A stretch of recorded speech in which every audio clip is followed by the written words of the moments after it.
कहते हैं कि कालांतर में प्राचीन समय में इस मंदिर को कुछ लोगों ने तोड़ दिया था और उन्हीं उषा मंदिर के भग्नावशेषों से ये 84 खम्बा का निर्माण जो हुआ है, ऐसा भी कई जगह लेख मिलता है। ये सूर्य नारायण मंदिर का वो विहंगम दृश्य है। सत्यभामा के पिताजी सत्राजित ने यहाँ तप किया था। सत्यभामा के पिताजी सत्राजित जो हैं, उन्होंने यहाँ पर तप किया था। तो उन्होंने आकर सूर्य नारायण की तप करने से यहाँ पर खुद प्रकट हुए वो सूर्य नारायण। अच्छा। तो सूर्य नारायण जी प्रकट होकर के उन्होंने यहाँ अपने सत्राजित को मणि दे गए। अच्छा। हाँ।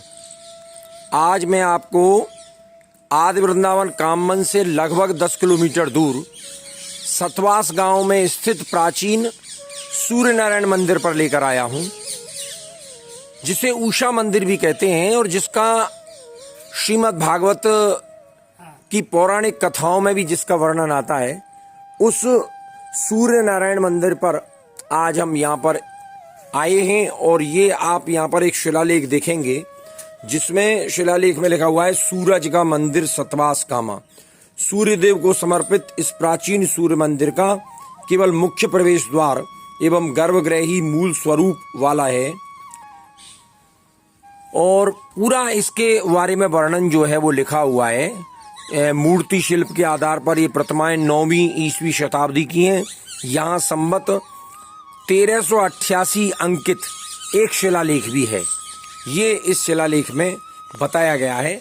ये सूर्य नारायण भगवान के मंदिर का मुख्य प्रवेश द्वार है, जहां आप देखेंगे तो द्वार पर सूर्य के जो 7 जो घोड़े हैं, उनकी बहुत ही सुंदर स्वरूप, उनकी छवि यहाँ अंकित है। और सूर्य नारायण मंदिर के हम दर्शन, अंदर विहंगम जो दृश्य है उसके दर्शन तो हम करेंगे ही, लेकिन इससे पहले मैं आपको ये दिखा दूं, ये मंदिर जो है ये पुरातत्व विभाग द्वारा, पुरातत्व एवं संग्रहालय विभाग राजस्थान सरकार के द्वारा संरक्षित स्मारकों की श्रेणी में आता है।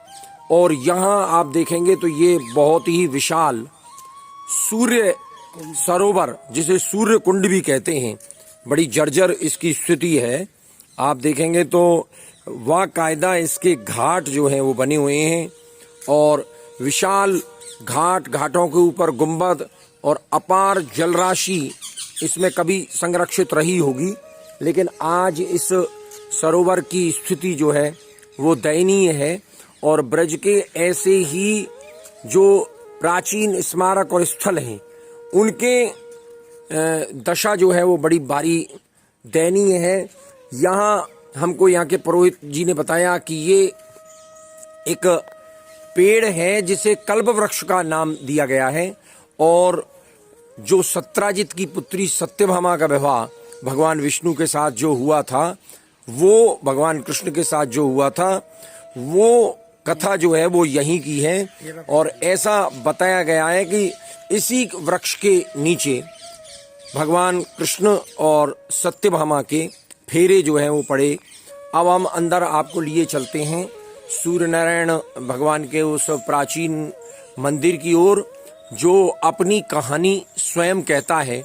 और कहते हैं कि कालांतर में प्राचीन समय में इस मंदिर को कुछ लोगों ने तोड़ दिया था और उन्हीं उषा मंदिर के भग्नावशेषों से ये 84 खम्बा का निर्माण जो हुआ है, ऐसा भी कई जगह लेख मिलता है। ये सूर्य नारायण मंदिर का वो विहंगम दृश्य है, जहां बहुत ही सुंदर तरीके से इस मंदिर को बनाया गया है। यहाँ आप देखेंगे तो ये प्राचीन भग्नावशेष जो हैं वो इस मंदिर की प्राचीनता की कहानी कहते हैं।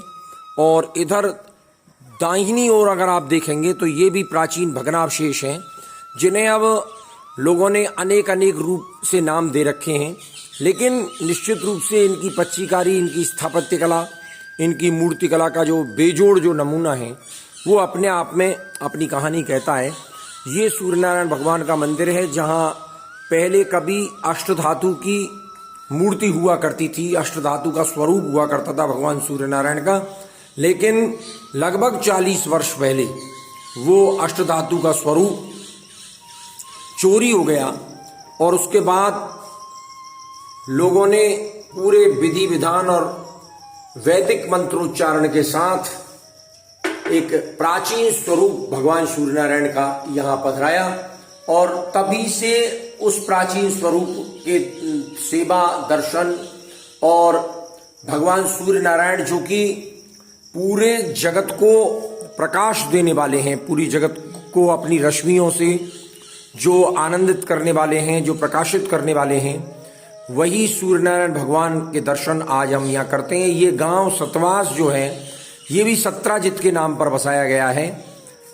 आप श्रीमद् भागवत में सत्राजित की उस कथा को सुनते होंगे जहाँ सत्राजित ने भगवान सूर्य की बहुत घोर तपस्या की और उस घोर तपस्या के बल पर भगवान सूर्य नारायण ने प्रसन्न होकर सत्राजित को जो मणि दान में दी थी वो मणि इसी स्थान पर दी गई सत्राजित को, और उसी मणि को प्राप्त करने के लिए कई बार कई बलशाली लोगों ने, राजाओं ने इस मंदिर पर आक्रमण किया। उस मूर्ति को खोद कर निकालने के लिए उन्होंने असफल प्रयास किए और तभी से ये सूर्य नारायण मंदिर लोगों की आस्था का प्रमुख केंद्र है और भगवान सूर्य नारायण का ऐसा प्राचीन और दुर्लभ स्थल आपको अन्यत्र कहीं भी देखने के लिए नहीं मिलेगा। हम इस सूर्य नारायण मंदिर की प्रदक्षिणा भी आपको कराएंगे, परिक्रमा भी कराएंगे।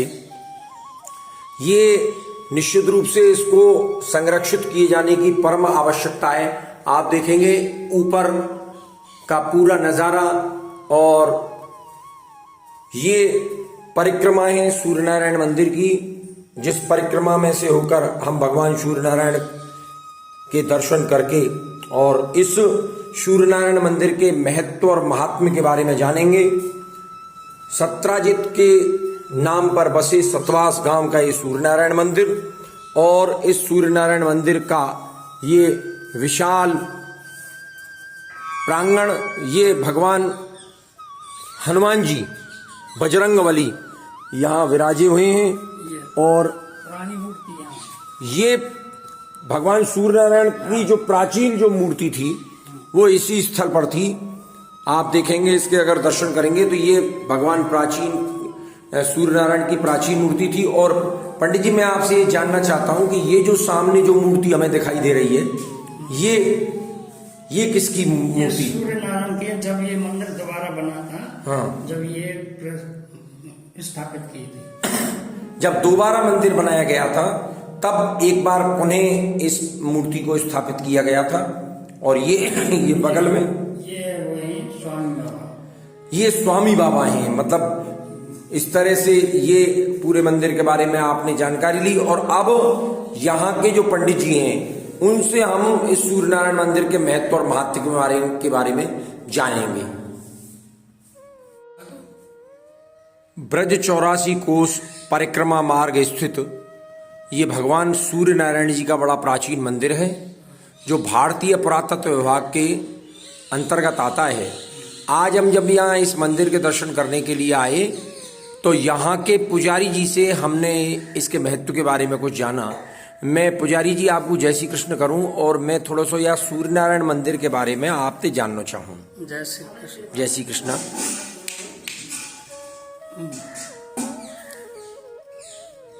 ये जो सूर्य नारायण जी को मंदिर है ये कितना प्राचीन है और या को का महत्व है? 1388 संवत का बना हुआ है। हाँ सर। यह है मंदिर 1388 संवत का बना हुआ है। यहाँ पर श्री सत्यभामा के पिताजी सत्राजित ने यहाँ तप किया था। सत्यभामा के पिताजी सत्राजित जो हैं उन्होंने यहाँ पर तप किया था। तो उन्होंने आकर सूर्य नारायण की तप करने से यहाँ पर खुद प्रकट हुए वो सूर्य नारायण। अच्छा।